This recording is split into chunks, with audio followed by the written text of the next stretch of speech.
Welcome back to Dechamp's Rants and Reviews. I'm Mark Dechamp Deschamps, and I'm here today because I want to talk about the impending acquisition of Warner Brothers. Now, if you've been following the news at all over the last few days, Netflix has announced its desire to purchase Warner Brothers. This comes after a bidding war that also involved Paramount and Comcast. Now, interestingly enough, despite Warner Brothers accepting the offer from Netflix, we have heard this week that Paramount has no plans on ending its attempt to purchase the company, and it will plan on launching a hostile bid to acquire Warner Brothers. So there's been a lot of talk about this whole subject, but today I very specifically want to talk about the video game angle of all of this because this acquisition, regardless of who ends up with the company, is going to have a big impact on gamers. Warner Brothers owns several prominent video game studios and intellectual properties, and no matter who ends up getting a hold of Warner Brothers video game division, it's going to affect a lot of people. So Warner Brothers has Warner Brothers Games, and basically that umbrella holds a number of very prominent game developers. We have Avalanche Software, who is known for Hogwarts Legacy. We have TT Games, who have worked on the Lego video games for several years, including Lego Star Wars: The Skywalker Saga from 2022. Rocksteady, well known for the Batman Arkham games. More recently, Suicide Squad: Kill the Justice League, which not so well regarded, but that's in there. We have NetherRealm Studios, who's one of the bigger ones because they're responsible for the Mortal Kombat franchise, and there's more beyond those, but those are kind of some of the bigger names.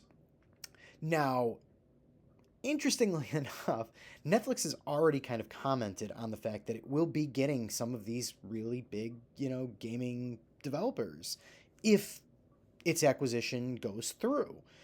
Um, but it's not great news. So basically,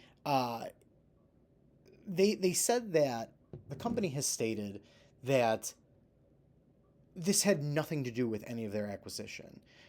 They didn't really see a lot of added value as part of this. Like, so basically, Netflix is saying, we want Warner Brothers intellectual property, which is, obviously the DC Universe, Looney Tunes, and all kinds of huge WB properties. The back catalog of films is just incredible. Warner Brothers makes some of the best movies on earth.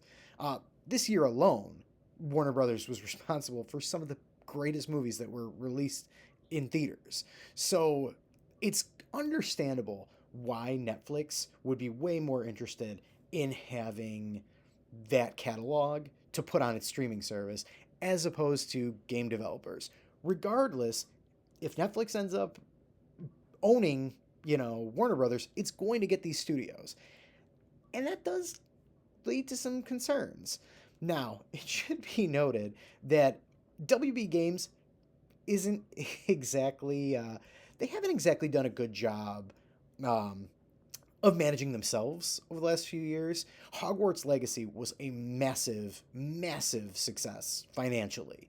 But they haven't had a lot of other wins. Multiverses, which was like basically a Smash Brothers style game using Warner Brothers properties, was a huge flop. So not only did it come out and, not sustain an audience, but WB Games pulled the game off, line,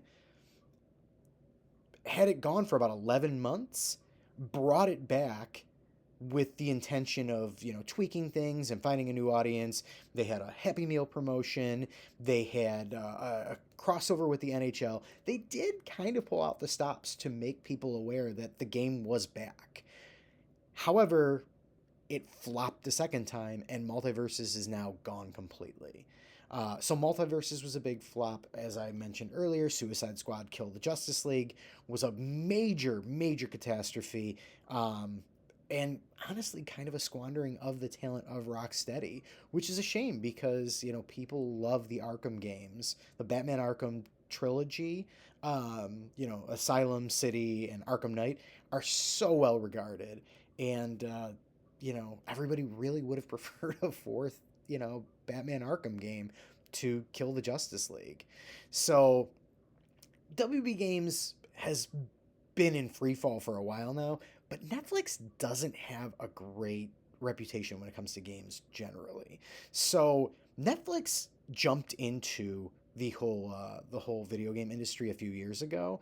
They kind of bought in big, like they bought some developers. They made like a big push to make it so that if you have a subscription to Netflix, you can play their games. But I'm guessing that if you're watching and you are a Netflix subscriber, which let's be honest, most people are Netflix subscribers, you probably haven't played their games, and you're not alone in that. There was a 2022 report from CNBC that claimed that just 1% of Netflix's subscribers were actively playing the company's video games.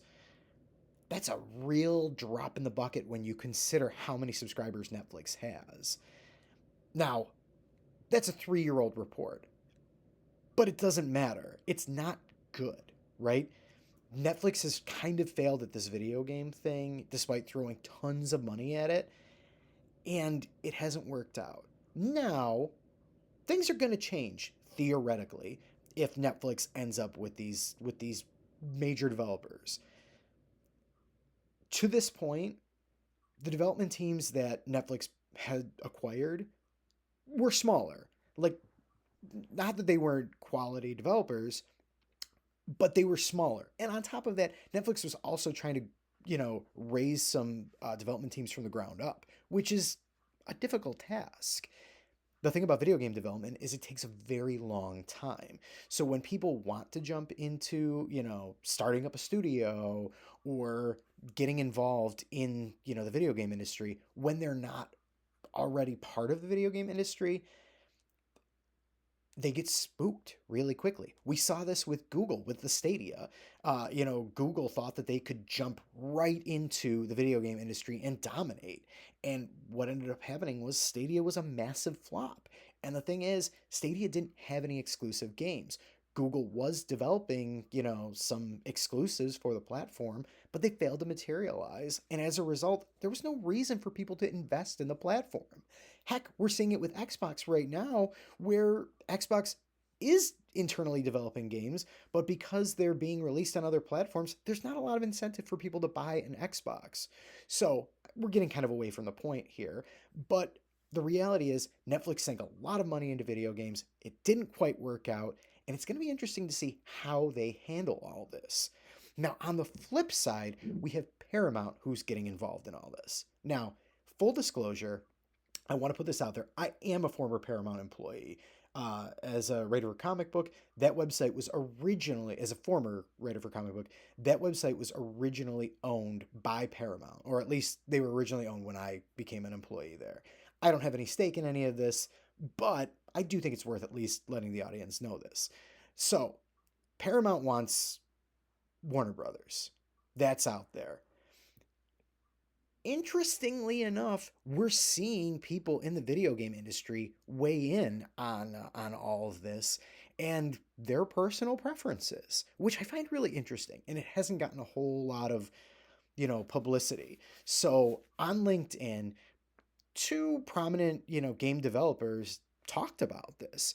One of them being Wes Keltner, who is the co-founder and CEO of Gun, and which, if you're not familiar with Gun, they were responsible for the Texas Chainsaw Massacre game and Friday the 13th the game. So basically, if you're familiar with like asymmetrical like horror games, that's their bread and butter. Now, it kind of makes sense that Wes Keltner came on, LinkedIn and was stating his preference that Paramount end up winning, this war for Warner Brothers, because what it would mean is that WB, their horror IP would end up alongside Paramount's. And now Paramount already does own a lot of, horror properties.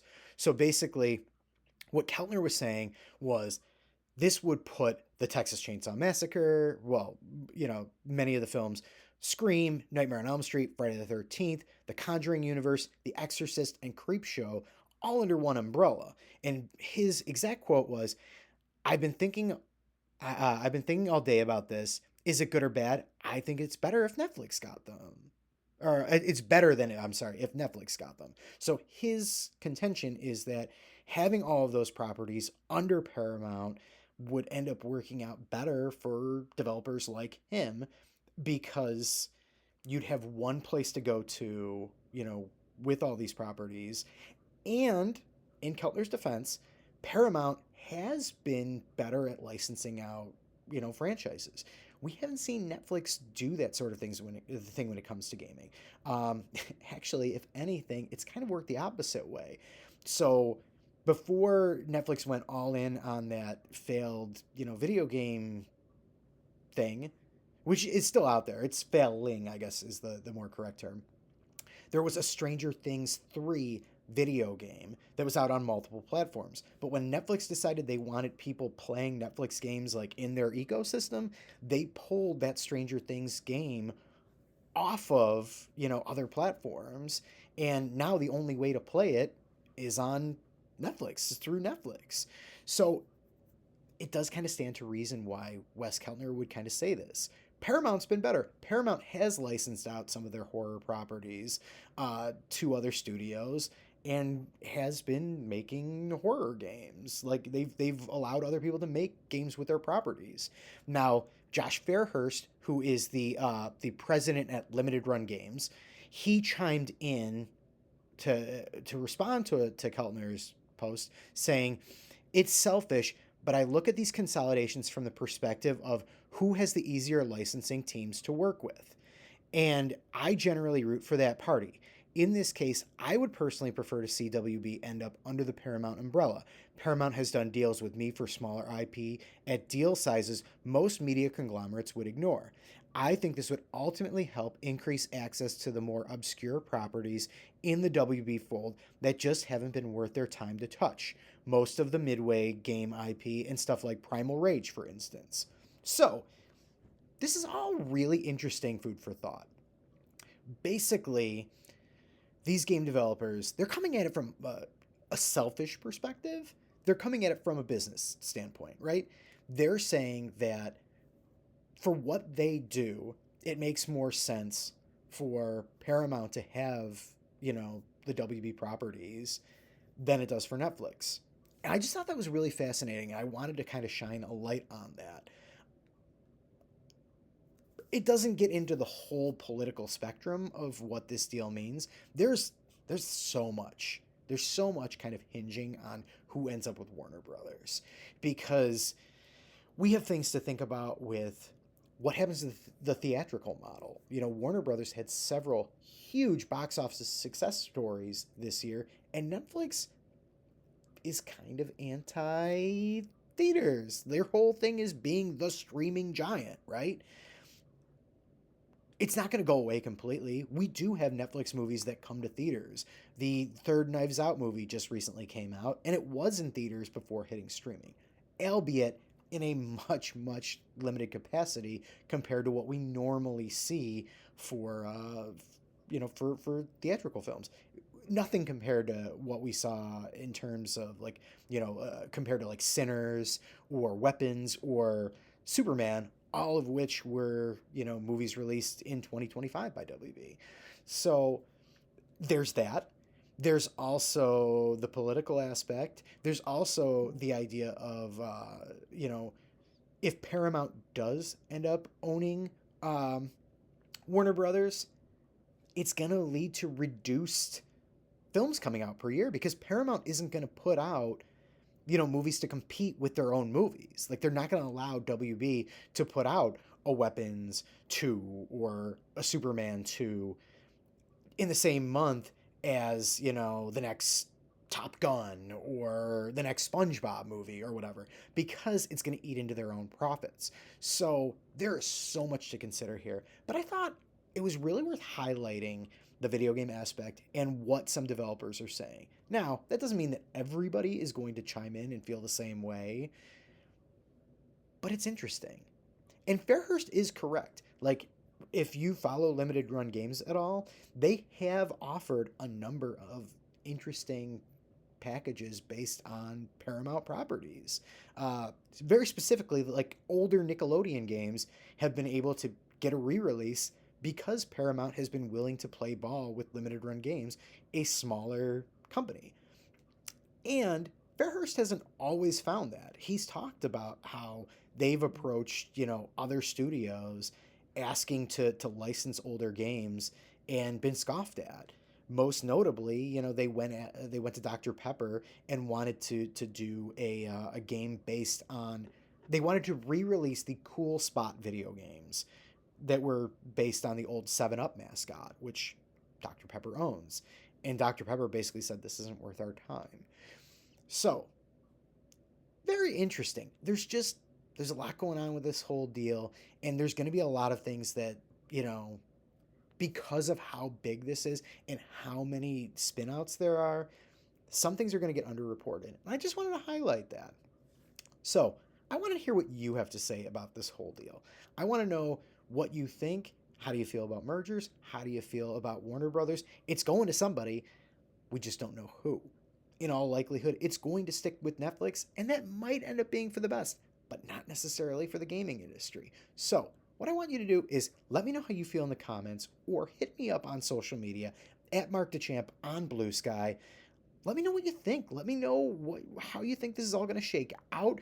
Do you think it's going to be really bad for WB Games? Is WB Games unsavable? Is NetherRealm Studios going to end up back somewhere else? Or, are we going to see these teams divided up? Are we going to see some closures? I really want to know. It's all a mystery at this point. So like I said, let me know in the comments. Hit me up on social media. And hey, if you like hearing me rant about things, think about subscribing. We talk about games a lot on this channel. We talk a lot about movies as well. So thank you so much for watching. Hit that subscribe. Hit like. Don't forget to share if you enjoy it. All right. Thank you so much for watching.